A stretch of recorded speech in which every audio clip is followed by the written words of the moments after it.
ઝઘડિયાના તલોદરા ગામની સીમમાં આવેલ ખેતરમાં નીંદણના કામ અર્થે ગયેલી કાંતાબેન વસાવા નામની મહિલા ઉપર ગામના જ રહીશ રમેશ વસાવાએ ગત તારીખ 9 જૂન 2018ના દિવસે કુહાડીના ઘા ઝીકી નિર્મમ હત્યા કરી નાખી હતી। જે તે સમયે ઝઘડિયા પોલીસ મથકે આ હત્યાનો ગુનાનો કેસ અંકલેશ્વર સેશન્સ કોર્ટના જજ રાહત કરની કોર્ટમાં ચાલી જતા સરકારી વકીલ જીગર પંચાલ દ્વારા રજૂ કરાયેલ પુરાવો તેમજ દલીલોને ગ્રાહ્ય રાખી હત્યારા આરોપી રમેશ વસાવાને આજીવન કેદની સજા ફટકારી હતી।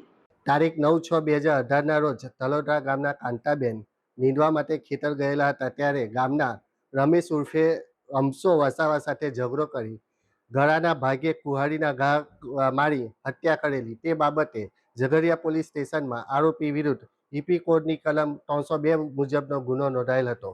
જે કેસ અંકલેશ્વરના મહેરબાન સેશન્સ જજ સાહેબની કોર્ટમાં ચાલી જતા પુરાવાના આધારે આરોપી રમેશ ઉર્ફે અમસોને નામદાર સેશન્સ જજ શ્રી રાહતકર સાહેબે આજીવન કેદની સજા કરેલ છે।